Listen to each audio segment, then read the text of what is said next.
So it's being reported that when Donald Trump goes to speak to Iran in the coming weeks, potentially as early as next week, about a potential deal to keep Iran from having a nuclear weapons program, that one of the things that the United States is considering offering Iran is 20 to 30 billion dollars to fund a civilian nuclear program to work toward nuclear power.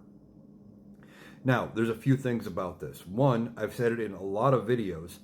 We had a deal with Iran where they weren't going to be able to make nuclear weapons. That was put into effect under President Barack Obama. Donald Trump comes into office, backs us out of it, tears it up, throws it away. Okay.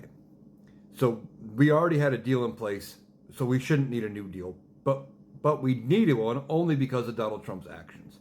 And now this 20 to 30 billion dollar investment. Now there is some reporting saying that one draft of it said that some of the Middle East countries would pay for it, some of our allies would pay for it, which is funny that this administration would be volunteering other people's money. Oh wait, that's trademark Donald Trump. He likes to volunteer other people's money to pay for things. He doesn't like paying for things himself.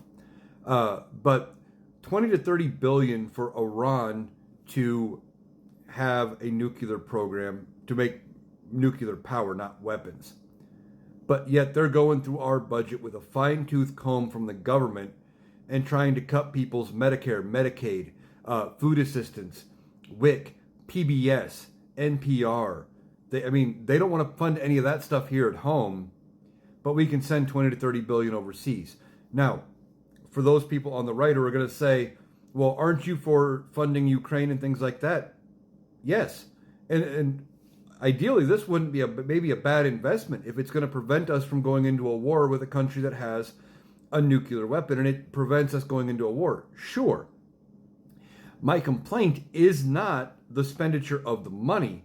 It's the expenditure of the money combined with the fact that they're telling us all the time that we have to cut all these programs at home because we can't afford them. Just like what they say when we spend money on the left, when we put money into Ukraine, they say, well, we shouldn't spend it when it comes time to spend that money, that it should go to programs here. But then they want to defund those programs. That's the problem. So they want to potentially pay for a civilian energy system over in Iran. Interesting. But they're still going to try to do it while giving billionaires tax cuts and stripping away benefits for the rest of the country. Doesn't seem to work out in my book. And I know Republicans aren't going to see the nuance there, but it's very big. They are two completely different things.